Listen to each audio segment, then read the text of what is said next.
उसने कहा है कि अगर मैं उसकी नहीं हुई तो मुझे किसी और की भी नहीं होने देगा। तुम्हारी जान को खतरा है, मुझे पता है। आपको फिर से धमकियां मिल रही हैं पापा, है ना?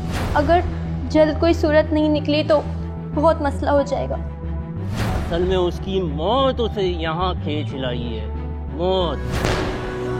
ये किसने मारा है? कौन था? किस साले में गोली मार दी यार? तो मज़ीद शवाहिद मिले हैं उसके खिलाफ या नहीं, वरना अगली पेशी पर मुल्जिम को बेल यकीनी मिल जाएगी।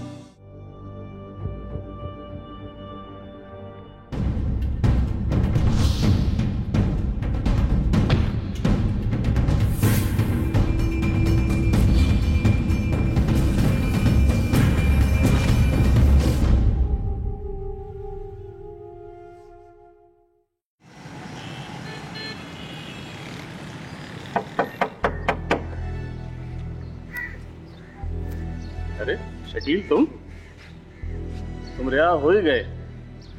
तुम्हें रस के केस में मैंने अंदर किया था ना? रस के झूठे केस में नकरदा गुनाहों की सजा भुगती है कैसर खान मैंने। असल मुजरिम तो तुम हो। पुलिस के रखवाले हो के पुलिस से ही दगा किया तुमने। अफसोस की बात है। क्या हुआ कैसर भाई, सब ठीक है ना?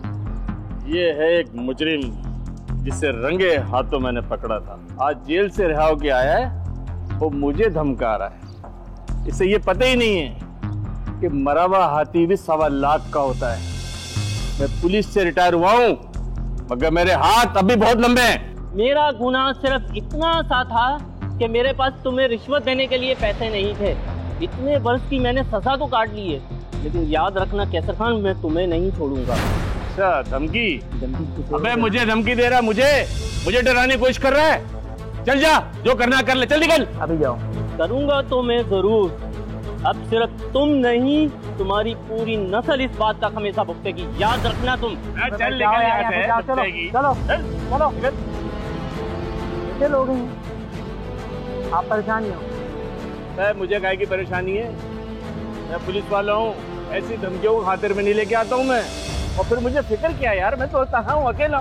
मेरा बेटा एक ही है, वो बाहर मुल्क में, उसका अपना बिजनेस है वहाँ पे, उसका पाकिस्तान आने का कोई इरादा ही नहीं है। फिर मुझे इसका क्या डर? लेकिन कैसा था, फिर भी इतना सब कुछ बोल के गया। जो बादल गरजते हैं ना, वो बरसते नहीं है। कैसर खान नाम है मेरा, कैसर खान। अच्छे को सीधा किया मैंने।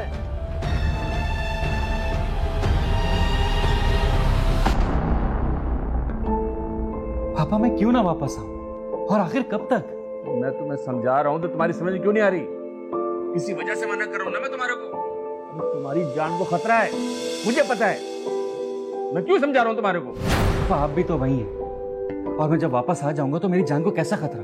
तुम जब बाप बनोगे ना, जब तुम्हें पता चलेगा मेरा दर्द। बाप अपने पे तो हर तकलीफ बर्दाश्त कर सकता हूँ, अपनी इकलौती औलाद पर कोई चीज बर्दाश्त नहीं कर सकता। मैं कोई तकलीफ बर्दाश्त नहीं कर सकता। आपको फिर से धमकियां मिल रही है पापा, है ना? जब छोटा था तो लोग कहते थे कि तुम्हारे पापा पुलिस में है, तुम्हें कैसा डर। आपने मुझे बचपन से ही डराकर धमकाकर घर में रखा, कहीं निकलने नहीं दिया। जब 16 साल का हुआ तो आपने मुझे मुल्क से बाहर भेज दिया। एक बात बताएं पापा, जो भी लोग पुलिस में जॉब करते हैं उनके बच्चों को यही सब कुछ देखना होता है क्या? देखो बेटा, तुम मेरी इकलौती औलाद हो, मैं तुम्हें अपने से ज्यादा प्यार करता हूँ। मैं तुम्हें तकलीफ में नहीं देख सकता, इसलिए तुम्हें मना कर रहा हूँ। और फिर मैं खुद आता था तुमसे मिलने के लिए, तुम्हें इतनी परेशानी क्यों है? देखें, मेरी बात सुने, मैं आ जाऊंगा ना, कुछ नहीं होगा। पापा आप मेरे पापा हैं, अपनी जान से ज्यादा मुझे चाहते हैं, तो मुझे कोई क्यों कर सकता है कुछ भी? बेटा तुम समझने की कोशिश करो, बड़ी हाई लेवल की रिपोर्ट है कि हमारे घर पे दहशतगर्दों का हमला होने वाला है, इसलिए तुम्हें समझा रहा हूँ। समझो समझो समझो।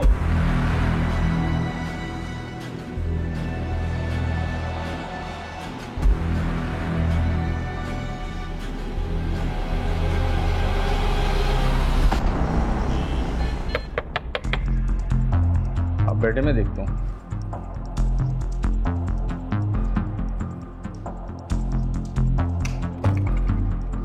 अरे अदनान, यूं अचानक? सब खैरियत तो है ना बेटा? सब खैरियत ही है पापा। मुझे मेरी माँ की कब्र पर ले जाओ, मुझे मेरी माँ की कब्र पुकार रही है पापा। मुझे तो पहले ही आना चाहिए था, लेकिन कोरोना की वजह से 4-5 माह इंतजार करना पड़ा। हम जैसे ही फ्लाइट खुली है पहली फ्लाइट से चला है।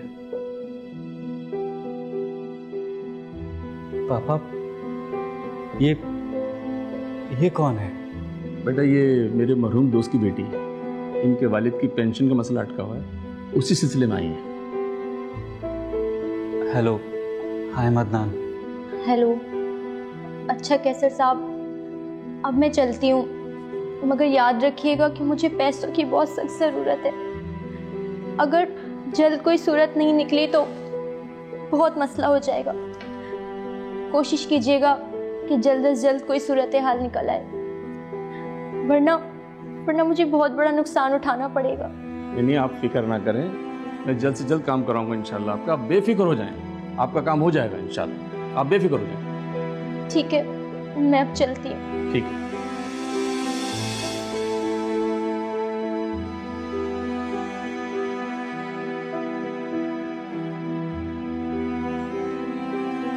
पाकिस्तान की क्या जरूरत थी पाकिस्तान आने की? कम से कम मुझे इन्फॉर्म तो किया होता है। मैंने तुम्हें बताया भी था कि यहाँ के हालात खराब हैं। आए दिन मुझे फोन के ऊपर थ्रेट्स मिलते रहते हैं और तुम फिर पाकिस्तान आ गए। अपने साथ साथ तुमने मेरी भी जान को खतरा डाला हुआ है। आप परेशान मत हो, मैं जल्दी चला जाऊंगा, लेकिन प्लीज मुझे अम्मी की कब्र पर ले चलो, मुझे उनकी बहुत याद आती है। बेटा तुम फ्रेश हो जाओ, तुम्हारे को तुम्हारी माँ की कब्र पे ले जाऊंगा, लेकिन एक बात तुम कान खोल कर सुन लो, यहाँ रुकना नहीं है जरा से देर, फौरन पाकिस्तान चले जाना। तुम्हें पता है बेटा यहाँ के हालात बहुत खराब हैं। आए दिन कत्ल गारत गरी हो रही है। मेरे दुश्मन मेरे पीछे लगे हुए, तो मेरे महकमे से मेरे पीछे लगे हुए थे। मैं तुम्हारी सेफ्टी के लिए सब कुछ कर रहा हूँ, जो कुछ कर रहा हूँ तुम्हारे लिए कर रहा हूँ मेरे बेटे। मेरी तो इकलौती औलाद हो तुम, जो कुछ करना मैंने तुम्हारे लिए करना, और मैंने क्या करना है? पापा तो क्या करता, अभी नहीं आता तो कब आता? मेरी माँ इस दुनिया से चली गई है। आप प्लीज मुझे ले चले पापा, मैं आपसे वादा करता हूँ जल्द चला जाऊँ। अच्छा ठीक है, मैं शाम को तुम्हें तुम्हारी वालदा की कब्र पे ले चलूँ, ठीक है? तो तुम फ्रेश हो जाओ।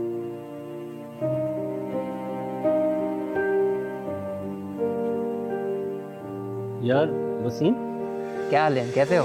खैरियत से हो? असला, मैंने सुना है कैसर खान का बेटा मलेशिया से वापस आ गया, क्या ये बात सच है? हाँ वापस तो आ गया है, लेकिन तुम क्यों पूछ रहे हो?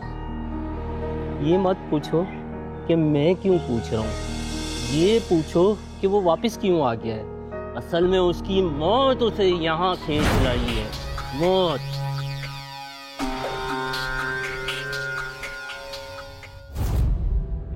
ताज़ीरात पाकिस्तान की दफ़ा 364 के तहत अगर कोई शख्स किसी ऐसे फ़र्द को अगवा करता है जिसे कत्ल करना मकसूद हो, या उसे अगवा करके ऐसे हालात में रखा जाए जहां अगवा होने वाले फ़र्द की जान को शदीद ख़तरा हो, तो इस शख्स को जुर्माने के साथ साथ 10 साल तक कैद बामुशक्कत की सज़ा हो सकती है।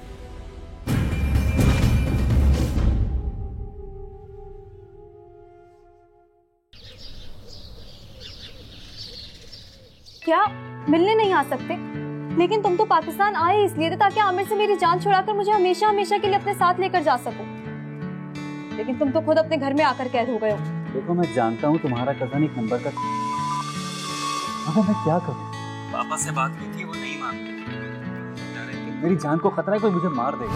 अब तुम बताओ मैं क्या करूँ? मुझे तुम्हारा तो पता नहीं, लेकिन आमिर ने मुझे धमकी दी है। उसने कहा है कि अगर मैं उसकी नहीं हुई तो मुझे किसी और की भी नहीं होने देगा। तुम आए क्यों अदनान पाकिस्तान?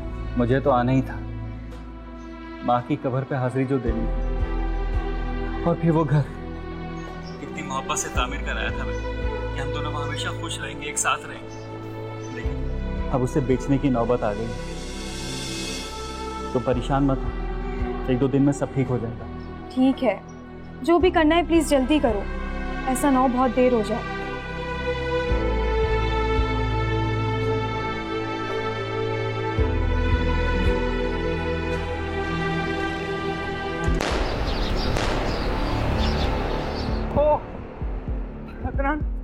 आपके भी ब्लड निकल रहा, अदनान की भी गोली लग गई। ये किसने मारा है? कौन था? किस साले मुझे गोली मार दी यार? किसने ये सब? कौन था? आपने चेहरा देखा उसका? बेटा हम तो सुबह की नमाज के लिए निकल रहे थे, अचानक मोटरसाइकिल पे आया और बंदा उसमें गोली मार दी। मेरे बच्चे को, मुझे भी गोली मारी। ये शकील होगा, शकील। लेकिन वो सामने कहा था कि वो उसको अदनान को गोली मार देगा।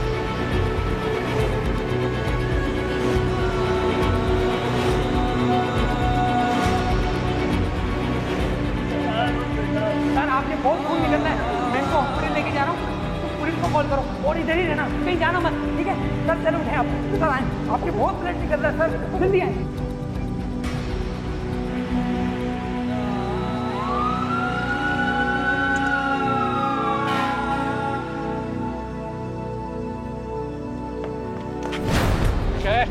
भाग रहा है? हाँ, एक मासूम का कत्ल करके भागने की कोशिश कर रहा है। नहीं सर, मैंने कोई कत्ल नहीं किया, मैं बेकसूर हूँ सर। अगर तू बेकसूर है तो भाग क्यों रहा था, बता। सर मुझे खबर मिली थी कि कैसर खान के बेटे को किसी ने कत्ल कर दिया। मैंने सोचा है कि माजी की तरह वो इस बार फिर ये इल्जाम मुझ पर ना थोप दे।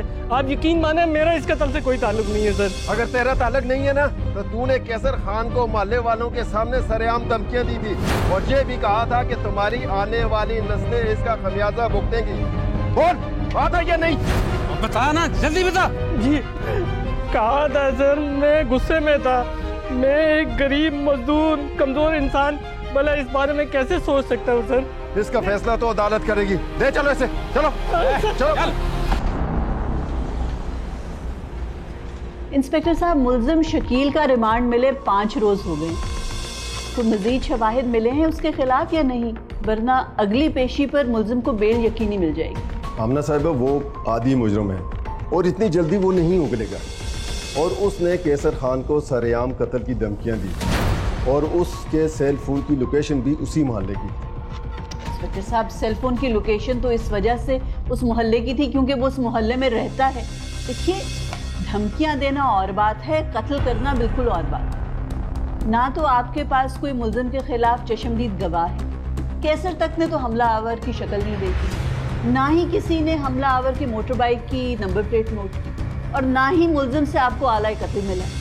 कैसर खान के बयान के मुताबिक हमला 1:30 बजे के आसपास हुआ। मैडम, डिफेंस ने अगर कोई ऐसा गवाह पेश कर दिया जिसने मुल्जिम की जाए वकूआ से अदम मौजूदगी की तस्दीक कर दी, तो फिर उसकी बेल यकीनी है। शकील का बैकग्राउंड और कैसर खान से उसकी दुश्मनी और एहले मोहल्ला के बयानात सारे उसी की तरफ इशारा करते हैं। अगर शकील ने कत्ल नहीं किया तो फिर ये कत्ल किसने किया? देखिए इंस्पेक्टर साहब, अभी तक जितनी भी तफ्तीश की गई है ना, वो शकील और कैसर की दुश्मनी को बुनियाद बनाकर की गई है। अब अगर तफ्तीश का दायरा हम थोड़ा सा वसी कर दें तो बहुत से सवालिया निशान उठते हैं। मैं तो ये सोच रही थी कि अदनान पिछले 3 साल से मलेशिया में रह रहा है, यहाँ तक कि अपनी वालिदा की वफात पर भी वो पाकिस्तान नहीं आया। अब किसी ने मालूम करने की कोशिश की है कि एकदम से क्या वजह हो गई थी कि उसे पाकिस्तान आना पड़ा, और फिर पाकिस्तान आने के 3 रोज के बाद ही उसका कत्ल हो जाता है। अजीब सी बात है ना। मुझे तो लगता है कि हमला आवर का टारगेट शायद कैसर नहीं बल्कि अदनान ही था। आपके बेटे का सुना था, बहुत दुख हुआ, मगर अल्लाह ताला ने आपको महफूज रखा, इस बात का अल्लाह से शुक्र अदा करो। मैं तो जीते जी मर गया, इसका जवान बेटा मर जाए, इस बाप को जीने को क्या है, इसकी जिंदगी बेकार है। मैं आपका दुख समझ सकती हूँ कि जवान बेटे की मौत का क्या दुख हो सकता है, मगर अल्लाह ताला ने आपको दूसरी जिंदगी दी है और अल्लाह ताला की यही मर्जी थी। ये तो सारी जिंदगी का रोग है। मैं रोज सुबह माँ बेटी कब्र पे जाता हूँ, फातिहा पढ़ता हूँ, सोचता हूँ पता नहीं कब मेरा भी वक्त पूरा हो। आप बस सब्र कीजिए, अल्लाह ताला सब अच्छा करेंगे। और पुलिस क्या कर रही है, कुछ पता चला? और पुलिस ने जिसे गिरफ्तार किया था उसने कुछ कबूल किया? तक तो कुछ नहीं हुआ। मैंने बड़े असर और रसूख इस्तेमाल किए, बहुत भागा हूँ कि किसी तरह से कातिल का पता लग जाए, लेकिन रिटायरमेंट के बाद कौन पूछता? आप हौसला रखिए, अल्लाह ताला सब अच्छा करेगा। इम्कान तो है, लेकिन अदनान की भला किसी से क्या दुश्मनी? वो तो एक अरसे से बैरून मुल्क में था। ये जानने के लिए कि पाकिस्तान एकदम से क्यों आया था, क्या वजह थी, किसी से दुश्मनी थी या नहीं, उसके सेलफोन रिकॉर्ड्स निकलवाइए, मैसेजेस देखिए फ़ोन पर, किससे क्या बात होती रही है पाकिस्तान में ख़ास तौर पर। मैडम, हमने चेक किया था, लेकिन उसकी सिम जो है वो मलेशिया की है और उसके ऊपर पासवर्ड भी लगा हुआ है। कोशिश के बावजूद भी वो नहीं खोल सका, इसलिए हमने उसका मोबाइल फ़ोन IT डिपार्टमेंट में दे दिया है। इंशाल्लाह 3-4 रोज़ में उसकी रिपोर्ट मिल जाएगी। चलिए, जो ही पासवर्ड ब्रेक होता है आप उसके व्हाट्सएप के मैसेजेस खासतौर पर चेक कीजिएगा। मालूम हो जाएगा कि उसका फ़ोन इंटरनेशनल रोमिंग पर था या वो लोगों से व्हाट्सएप और मैसेंजर के ज़रिए राब्ते में था। ठीक। अगर कोई शख्स किसी को कत्ल करने या जरर पहुंचाने की नियत के बगैर उसकी मौत का बाइस बनता है तो उसका ये फेल कत्ल खता में शुमार होगा और ऐसा शख्स दियत का पाबंद होगा। अलबत्ता पाकिस्तान पीनल कोड की दिफा 319 के तहत उसे कैद की सजा भी दी जा सकती है, जिसकी मुद्दत 5 साल तक हो सकती है।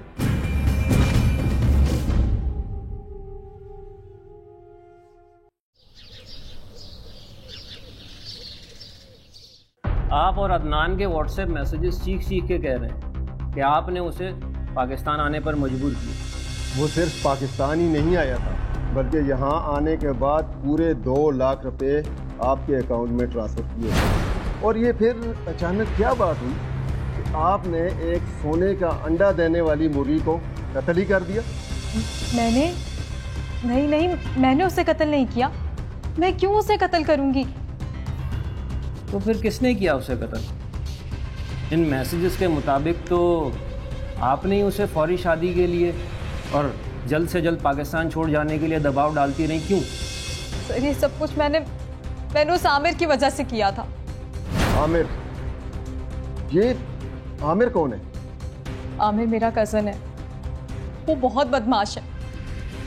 वो मुझसे शादी करना चाहता था। जब मैंने मना कर दिया तो उसने मुझे संगीन नताइज की धमकी दी। इसीलिए मैं अदनान को कह रही थी कि वो जल्द से पाकिस्तान आ जाए या फिर मुझे वहाँ बुला ले और हम शादी कर लेते हैं। और जिन पैसों की आप बात कर रहे हैं सर, वो भी उसने मुझे टिकट्स खरीदने के लिए ही दिए थे। आप चेक कर सकते हैं, जिस ट्रैवल एजेंट से मैंने टिकट्स बुक करवाए थे उसके पास सारी डिटेल मौजूद है। मैं 1 सितंबर को जाने वाली थी। ठीक 48 घंटे पहले ही अदनान का कत्ल हो। ठीक है, लेकिन आप ये बताएं कि कत्ल के दिन दोपहर 1:30 बजे आप कहाँ थे? 1:30 बजे मैं पर ऑनलाइन क्लास ले रही थी। उसकी भी सारी डिटेल्स हैं, आप वो भी चेक कर सकते हैं। सर, मुझे लगता है कि अदनान का कत्ल आमिर ने ही किया है। मैं अदनान को कितना बोल रही थी कि उस बंगले के पीछे ना पड़े, छोड़ दे, हम चले जाते हैं, लेकिन उसने मेरी बात ही नहीं सुनी। बंगला? कौन सा बंगला? वही बंगला जो अदनान ने अपने पैसों से यहाँ पाकिस्तान में बनवाया था। 500 गज पर है वो बंगला। चाहता था कि हम शादी के बाद वहीं रहें, लेकिन फिर उसकी वालदा का इंतकाल हो गया और ये आमिर की धमकियाँ। फिर हमने यही मुनासिब समझा कि उस घर को बेचकर हम बैरून मुल्क शिफ्ट हो जाते हैं।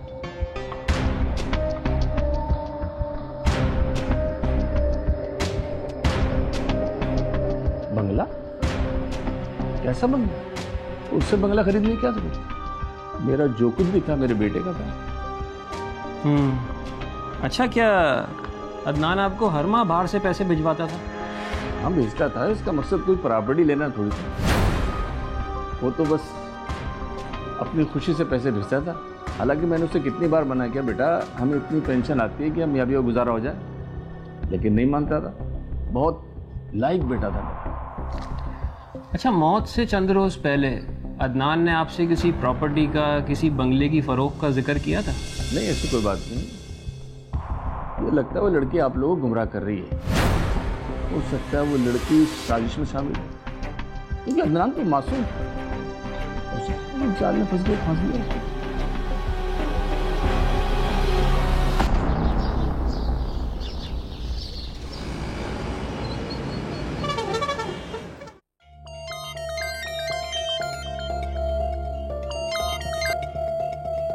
हेलो, आमिर बात कर रहे हो? मैं बिल क्लिंटन बोल रहा हूँ। तो काम बोल, काम, फालतू बातें ना कर। हाँ, एक बंदे को ठिकाने लगाना है, लेकिन कत्ल को एक्सीडेंट का रूप देना है। कोई सबूत नहीं मिलना चाहिए। तू मुझे मेरा काम ना सिखा। जिसने तुझे मेरा नंबर दिया है, क्या मेरे बारे में तुझे बताया नहीं क्या? काम तेरा हो जाएगा, लेकिन रोकड़ा डबल लगेगा तेरा। तुम पैसों की फिक्र मत करो, पैसे तुम्हें मिल जाएंगे। अच्छा चल बंदा बता, बंदा कौन है? उसका नाम है आमिर चौधरी। अबे तेरा दिमाग तो ठीक है, तू मेरे हाथों मुझे मरवाना चाहता है कौन तू? पुलिस चल चल, बड़ी सवारियां रहता है। हाँ चल। तो फायजा का कहना है कि अदनान एक प्रॉपर्टी के सिलसिले में पाकिस्तान आया था। तो 500 गज का घर था जिसे वो बेचना चाह रहा था, लेकिन जब कैसर से पूछे तो वो कहता है कि अदनान के नाम पर तो कोई प्रॉपर्टी नहीं थी। जी हाँ, कैसर को तो फायजा पे ही शक है कि अदनान की मौत के पीछे फायजा का ही कोई हाथ। बहरहाल इस प्रॉपर्टी के इशू की तह तक तो जाओ, मालूम करो अदनान के नाम पर कोई प्रॉपर्टी थी भी या नहीं। हो सकता है उसने अपने वालिद कैसर से छुप के कोई प्रॉपर्टी बनाई हो या खरीदी हो। अगर फायजा कह रही है कि प्रॉपर्टी बेचने आया था तो झूठ बोलकर क्यों आएगा? अच्छा, फायजा से जब तुम मिले थे तो उसने बताया था ना कि अदनान ने अभी रिसेंटली उसे 2 लाख रुपए ट्रांसफ़र किए थे। ज़रा मालूम करो कि अदनान का किस बैंक में अकाउंट था, और अगर उस अकाउंट की डिटेल्स निकल सकें, ख़ासतौर पर पिछले 1 साल की ट्रांजैक्शंस। मैडम, फायजा का बैंक स्टेटमेंट तो मेरे पास है, जिससे मुझे पता चला है कि अदनान का अकाउंट एक पाकिस्तानी बैंक में था जिसकी ब्रांच मलेशिया में भी है, और मैडम उसी अकाउंट से उसने फायजा के अकाउंट में पैसे भेजे।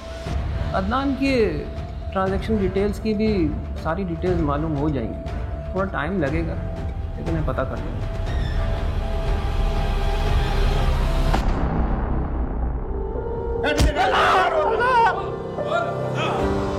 और क्यों अदनान को कत्ल किया तूने? नहीं सर, मैंने किसी को नहीं मारा था। शुरू हो जाओ।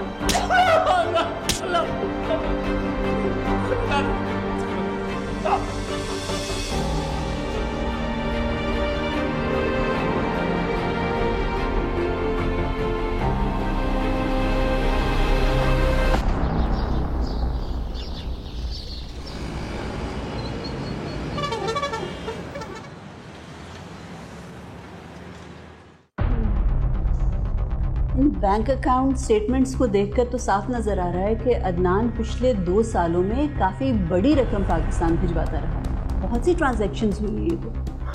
और दिलचस्प बात यह है कि कराची में अदनान के नाम पे कोई प्रॉपर्टी मौजूद नहीं है। बगैर किसी वजह के तो अदनान 2 सालों से लाखों रुपए पाकिस्तान ही भिजवा रहा था। अब वो ये पैसे क्यों भिजवा रहा था ये तो मुल्जिम ही हमें बता सकेगा। मेरी ज़रा इंस्पेक्टर साहब से बात करवाओ।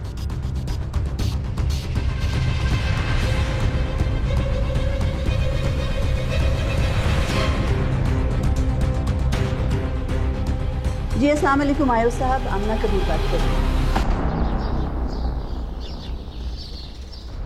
इंस्पेक्टर साहब, आपने फोन पे बताया था कि मेरे बेटे के कातिलों को पता चल गया है। जी हाँ कैसर साहब, आपके बेटे के कातिल का पता चल गया। तो आप मुझे थाने बुलवा लेते, आप यहाँ आ गए और अपने साथ में मैडम साहब को भी लाए, तो कम से कम मुझे बता दो देते कि मैं कुछ खाने पीने का बंदोबस्त करता। कौन है मेरे बेटे का? जल्दी बताइए मुझे, मैं अपने हाथ से उसका गला दबाऊंगा। नाम अगर हमने आपको बता दिया कैसर साहब, तो हो सकता है आप अपना इरादा बदल गला ना दबाना चाहें। असल में हमने अदनान की बैंक स्टेटमेंट्स निकलवाई थी, तो उससे हमें पता चला कि पिछले 2 सालों से वो आपके अकाउंट में लाखों रुपए भिजवाता है, और उन ट्रांजैक्शंस का जो उसने सब्जेक्ट लिखा था वो मकान की तामीर के हवाले से है। तो आपने तो पुलिस को बताया था कि अदनान के नाम पर कोई प्रॉपर्टी ही नहीं है। कहाँ गया वो घर?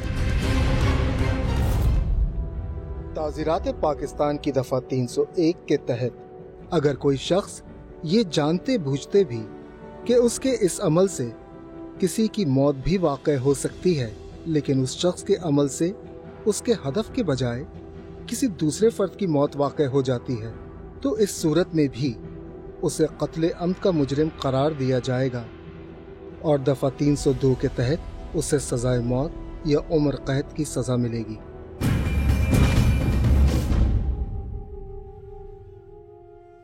कैसर साहब, हमें शक है कि आपने वो जायदाद उठाने के लिए अपने बेटे का कत्ल किया है। आप मुझ पर मेरे बेटे का कत्ल का इल्जाम लगा रहे हैं? शर्म आनी चाहिए आपको। आप शुक्र करें कि मैं अभी ड्यूटी पर नहीं हूँ, रिटायर हो चुका हूँ। ये तो आपको पता था मैं इल्जाम कैसे लगाते हैं। कैसर साहब, अपनी आवाज को नीचे रखें और हमें धमकियां देने की कोशिश मत करें, और जो कुछ भी सच सच है वो आप बता दें, वरना आप तो अच्छी तरह जानते हैं ना कि थाने में सच कैसे उगलवाया जाता है। देखिए, गुस्सा करके आप सच्चाई से भाग नहीं सकते। आपके बैंक अकाउंट की स्टेटमेंट भी निकलवाई है पुलिस ने, और हमें मालूम हुआ है कि 2 साल से अदनान जो आपके अकाउंट में पैसे भिजवा रहा था, उससे आपने फराज नामी एक डीलर से एक प्लॉट खरीदा था। कहाँ गया वो प्लॉट? उस पर जो घर तामीर हो रहा था वो कहाँ गया? कैसर साहब, हमें तफ्तीश से ये भी पता चला है कि 2 साल पहले आपने एक प्लॉट नीलम नामी खातून के नाम पर खरीदा था। क्या आप इस बारे में कुछ बताएंगे? किस इल्जाम लगा रहे हैं? घटिया किस्म के इल्जाम लगा रहे हैं आप मेरा बेटा था, मेरे लिए पैसे भेजता था, हर महीने मुतवातिर भेजता था, बहुत लाइक बेटा था, बहुत ख्याल करता था मेरा। और ये कौन है नीलम? मैं नहीं जानता कोई नीलम। कैसर साहब, तफ्तीश से हमें ये पता चला है कि जो आपने जायदाद खरीदी थी वो नीलम नाम की किसी खातून के नाम कर दी थी आपने। देखिए, आप सच बताएंगे या हम मजीद आपको शवाहिद दें? अदनान जो आपको पैसे भेजता रहा है, उससे आपने प्लॉट भी खरीदा है। हमें यह भी मालूम हुआ है कि एक घर भी तामीर हुआ था उन पैसों से, लेकिन वो घर किसी और के नाम पर ट्रांसफ़र हुआ है, नीलम नामी एक औरत। और अब हम सारे शवाहिद को लेकर जब कड़ियाँ जोड़ने लगे हैं तो उसमें एक मैसेज बहुत इम्पोर्टेंट नज़र आ रहा है, जो आपकी मरहूमा बीवी ने 2 साल पहले अपने बेटे को भेजा था, जिसमें उसने कहा था कि आप दूसरी शादी करना चाह रहे हैं और वो आपको दूसरी शादी की इजाज़त नहीं दे रही, और आप उनको कत्ल करने की धमकियां दे रहे हैं। और दूसरी शादी की इजाज़त ना मिलने की वजह से आपने अपनी बीवी का कत्ल कर दिया और शो ये किया कि वो उसकी मौत हादसाती है। हादसाती मौत थी ना भाई, बाथरूम में गई, स्लिप हुई, गिरी, मर गई। ये हादसा ही था ना, और क्या था?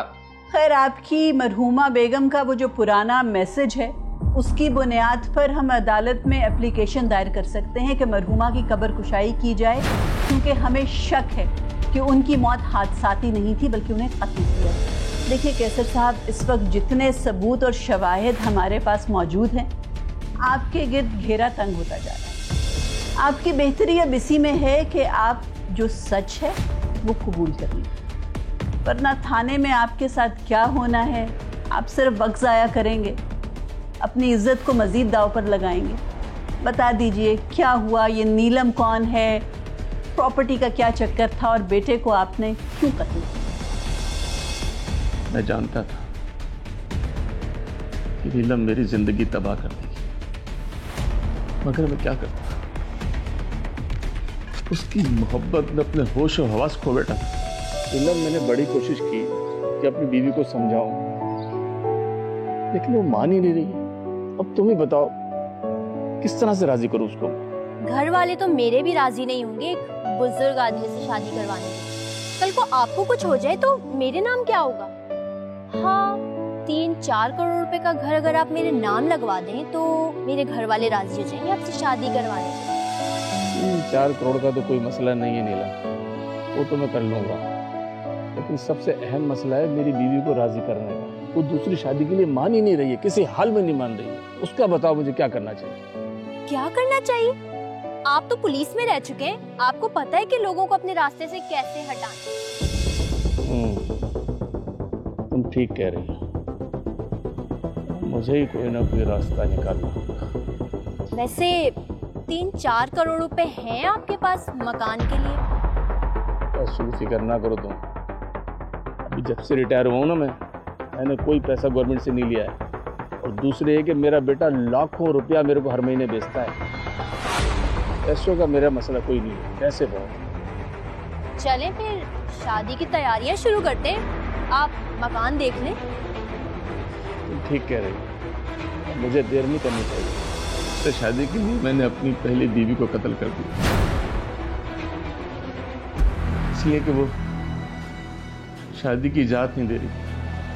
नीलम बहुत लालची औरत है, उसने शादी के लिए शर्त रखी, 500 गज का मकान मेरे नाम करोगे तो मैं शादी करूँगा। मेरे बेटे ने जो पैसे मुझे भेजे थे, उन पैसों से मैंने वो प्लॉट खरीदा, नीलम के नाम पर।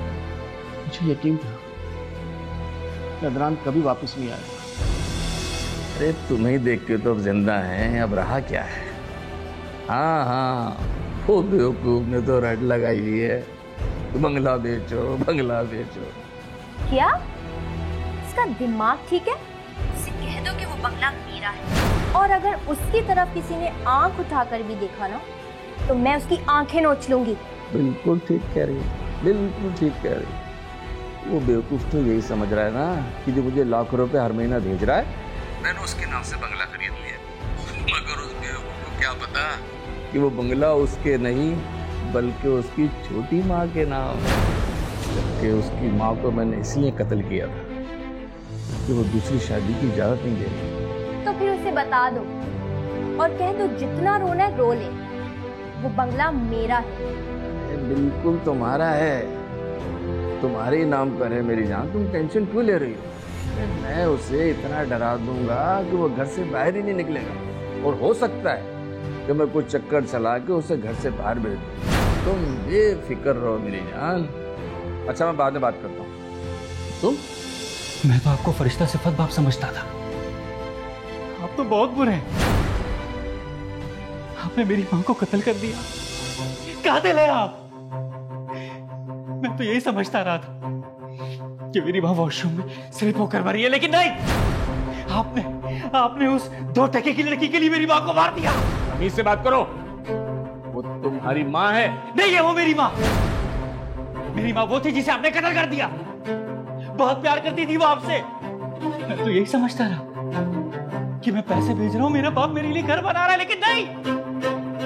वो तो उस 2 टके की लड़की के लिए यहाँ प्रॉपर्टी और जायदाद बना रहा है। क्या समझते हैं आप? क्या समझते हैं आप अपने आप को? बच जाएंगे आप? नहीं छोड़ूंगा मैं आपको। मैं अपनी माँ का बेटा हूँ, फख्र है मुझे इस बात पे। और आप मेरे बाप हैं, शर्म आती है मुझे। अब मैं अपनी माँ का बदला लूंगा। कोर्ट में घसीटूंगा आपको, कोर्ट में। क्या साबित करोगे तुम वहां पे? यही बताओगे पैसे भेजता था? तो मैं ये बोल दूंगा ना पैसे घर के खर्चे के भेजता था, घर वालों के लिए। कुछ साबित नहीं कर सकते तुम। यूं खत्म हो जाए केस चुटकियों में। सारे रिकॉर्ड्स हैं मेरे पास, आपके फोन कॉल, आपकी ईमेल्स, आपके मैसेजेस, व्हाट्सएप, सब कुछ। कोर्ट में सब कुछ दिखाऊंगा मैं। सलाखों के पीछे आपको ना घसीटाना। तो मेरा नाम अदनान नहीं। बेटा कुछ भी नहीं होगा, इन बातों में कुछ नहीं रखा। तुम ऐसा करो, बैठो, हम बैठ के बातचीत कर लेते हैं, हर मसले का हल हो जाएगा। बेटा बेटा? कौन सा बेटा? बेटा नहीं हूं मैं आपका। शर्म आती है कि मुझे आप मेरे बाप है। अब कोर्ट में फैसला होगा, देखता हूं आपको कोर्ट में। देखो अदनान, मेरी बात सुनो। रुक जाओ, रुको। गुस्से में पागल हो गया था। अगर वो थाने चला जाता ना तो मेरे लिए मुसीबत हो जाती, मुझे जेल हो जाती। और ये सब जानने के बाद आपने उसको कत्ल कर दिया। मैं अपनी इज्जत बचाने के लिए उसे जान से ना मारता और क्या करता। इसलिए मैंने अपनी गैर लाइसेंस याफ्ता पिस्तौल निकाली। सुनो मेरी बात सुनो अदनान। नहीं सुननी मुझे आपकी कोई बात। अब जाके पुलिस वालों से कीजिएगा अपनी कोई भी बात। बहुत जल्द सलाखों के पीछे होंगे, आप देखिएगा। देखो अदनान, अगर तुमने एक कदम भी घर से बाहर निकाला तो मैं तुम्हें। तो क्या करेंगे? मार देंगे मुझे? तो मार दें। आपकी सच्चाई दुनिया वालों के सामने लाकर आऊंगा मैं।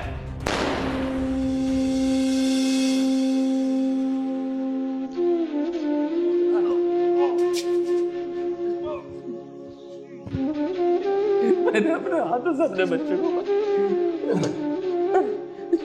अदनान, अदनान, तुम्हें फंस जाऊंगा, तुम्हें फंस जाऊंगा।